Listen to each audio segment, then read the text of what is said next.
Morning Moon. எல்லாருக்கும் வணக்கம். Morning Moon சேனலில் மறக்காமல் எல்லோரும் சப்ஸ்கிரைப் பண்ணுங்கள். இன்றைக்கி எங்கள் அம்மா வந்து கிட்டத்தட்ட 2022 நான் கத்தார் கூப்பிட்டு வந்தேன். கிட்டத்தட்ட 2 வருஷம் ஆகுது.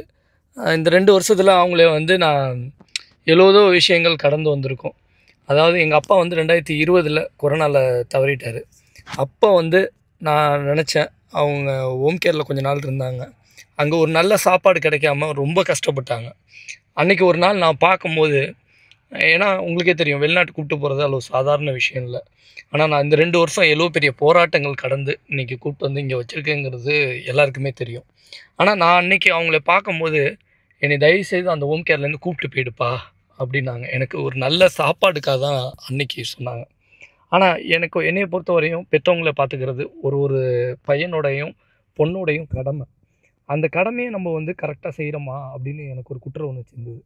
ஆனால் அன்றைக்கி நான் முடிவு பண்ணேன், இவங்களுக்கு என் மூச்சு இருக்கிற வரைக்கும் நல்ல சாப்பாடு கொடுக்கணுங்கிறதுக்காக முயற்சி பண்ணி 2022 நான் கூப்பிட்டு வந்தேன். இன்றைக்கி 23, 24 2 வருஷம் கடந்துட்டோம். ஆனால் இந்த 2 வருஷத்தில் அம்மா எவ்வளோ சந்தோஷமாக இருக்காங்க பார்த்துங்க. ஆனால் இந்த 2 வருஷத்தில் இவங்க கத்தாரில் வெளியில் வர்றதே ரொம்ப ரேரு. 6 மாதம் ஒன்ஸு, அதாவது 3 மாதம் ஒன்ஸு தான் எப்போயாவது தான் வெளில வருவாங்க. ரொம்ப வந்து வெளியிலே வரமாட்டாங்க. இன்றைக்கி வெளில வந்திருக்காங்க. அம்மா சொல்லுமா, கத்தார் எப்படிம்மா இருக்குது? நல்ல மாவட்டம், நல்லா இருக்குது. நல்ல கண்ட்ரிம்மா.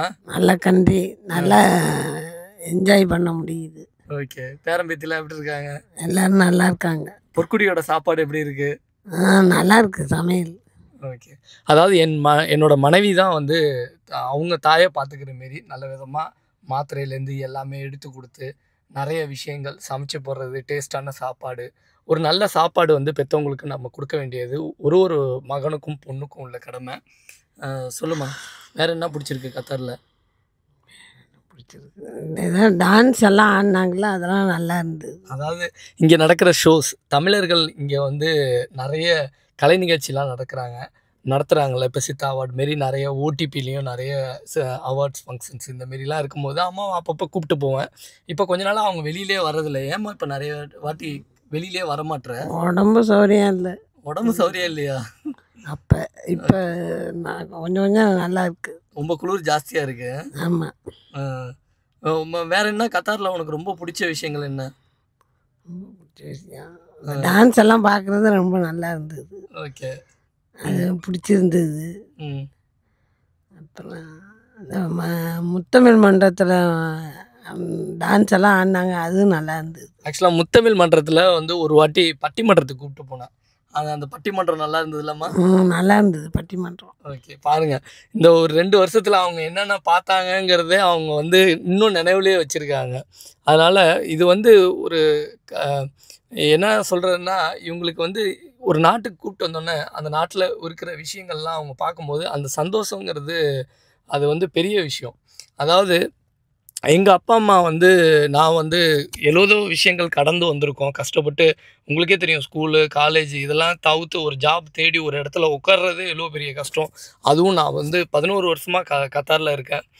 கிட்டத்தட்ட கல்ஃப் கண்ட்ரியில் 16 வருஷமாக இருக்கேன். அதாவது எங்கள் அப்பா அம்மாவை நான் வந்து கல்ஃபுக்கு கூப்பிட்டு வரணுங்கிறது ரொம்ப ஆசையாக இருந்தேன். அதாவது ஒமான் எங்கள் அப்பாவை கூப்பிட்டு வரல, ஆனால் கத்தாருக்கு கூப்பிட்டு வந்து 1 மாதம் அவங்க வாழ்ந்தது வந்து என்கிட்ட வந்து, அதாவது 2018 அவங்க வந்தாங்க. 2018 வந்தபோது வேர்ல்டு கப்புக்கு எனக்கு டிக்கெட் புக் பண்ணுறா அப்படின்னு எங்கள் அப்பா சொன்னாங்க. அந்தளவுக்கு ஆசையாக இருந்தது. வேர்ல்டு கப்புக்கு எங்கள் அப்பா வந்து பார்க்கணுன்னு ஆசையாக இருந்தார். ஆனால் அவர் பார்க்க முடியலங்கிறது எனக்கு ரொம்ப வருத்தமாக இருந்தது. இன்னொன்று என்னென்னா, இந்த கொரோனா டயத்தில் நிறைய பேர் தவறினவங்க வந்து ஏகப்பட்ட பேர். அவங்கள வந்து நம்ம இன்றைக்கும் நினச்சிட்டே தான் இருக்கோம். அதாவது எங்கள் அம்மா 2 வருஷம் இங்கே இருந்ததுக்கு ஒரு மெயினான ஒரு காரணம் இறைவன் செயல் தான். என்னோடய முயற்சி, என்னோடய பெரிய போராட்டங்கள் இதெல்லாம் கடந்து அவங்க இந்த அளவுக்கு ஆரோக்கியமாக வச்சுருக்கேன்னா அதுக்கு மேலே வந்து இறைவன் செயல். அதாவது இங்கே வந்து நிறைய ஃபேமிலி வந்து வெளிநாட்டு வாழ்க்கைங்கிறது நிறைய பேருக்கு வெளியிலேருந்து பார்க்கும்போது நிறைய அவங்க வந்து அப்படி இருக்காங்க இப்படி இருக்காங்கன்னு நிறைய பேச்சுக்கள் இருக்கலாம். ஆனால் வெளிநாட்டில் இருக்கிறவங்க ஒரு அனாதை போல தான் வாழ்க்கை. இங்கே வந்து சொந்தங்கிறது ஒருத்தரும் ஹெல்ப் பண்ண மாட்டாங்க. ஆனால் நண்பர்கள் வந்து ரொம்ப ஒரு பேக் போன் ஹெல்ப்புன்னு நம்ம சொல்லலாம். நண்பர்களோட உதவி மூலமாக தான் ஒரு ஃபேமிலிக்கும் வந்து பெரிய பெரிய உதவிகள் கிடைக்கிது. அது மூலமாக தான் நம்ம வந்து இந்த அளவுக்கு நம்ம இருக்கவும் முடியுது. அதாவது நண்பர்கள், அதாவது என்னோட நண்பன் சங்கர்னு, அதாவது இந்த 2 வருஷத்தில் எங்கள் அம்மா 6 மாதம் ஒன்ஸ் துபாய் போயிட்டு வருவாங்க. அங்கே வந்து சங்கர் வீட்டில் தான் ஸ்டே பண்ணியிருப்போம். அங்கேருந்து திரும்ப இங்கே வருவோம். இப்படி தான் வந்து ஒரு 2 வருஷம் நான் இங்கே கத்தாரில் காலத்தை கடந்தேன்னு சொல்லலாம். இந்தமாரி நிறைய நண்பர்கள் எங்கள் அம்மாவுக்காக நிறைய பேர் ஹெல்ப் பண்ணியிருக்காங்க. அவங்களெல்லாம் வந்து நிறைய பேர் வந்து என்னால் சொல்லவே முடியல. அந்தளவுக்கு அவங்க வந்து அவங்கள பற்றி சொல்லணுன்னா இன்னும் 4-5 வீடியோ போடலாம். அப்படி ஹெல்ப் பண்ணவங்களாம் இருக்காங்க.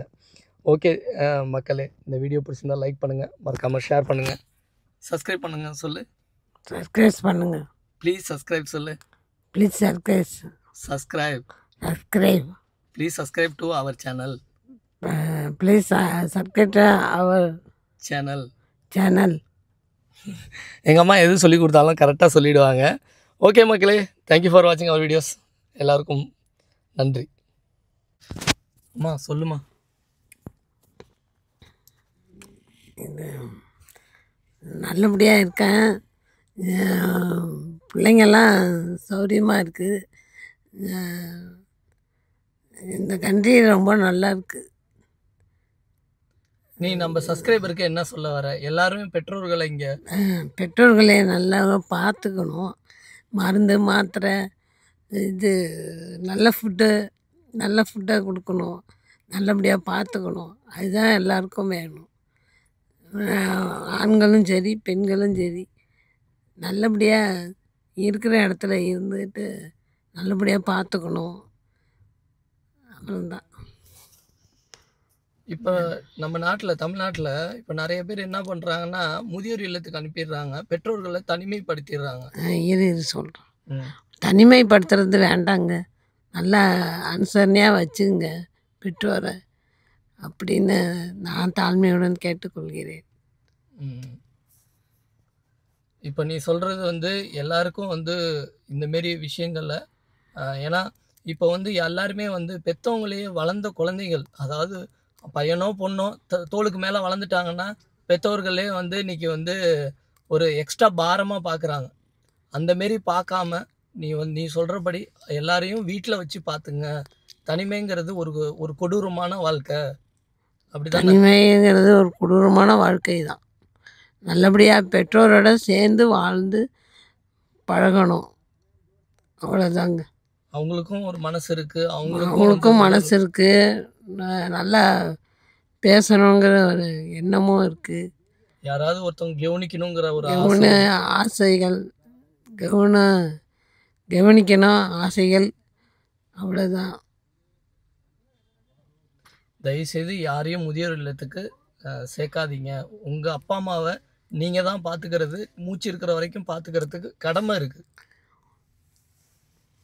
மூச்சு இருக்க வரைக்கும் பெற்றோர்களை பார்த்துக்க கடமை உள்ள மகனாக இருங்க. Morning Moon.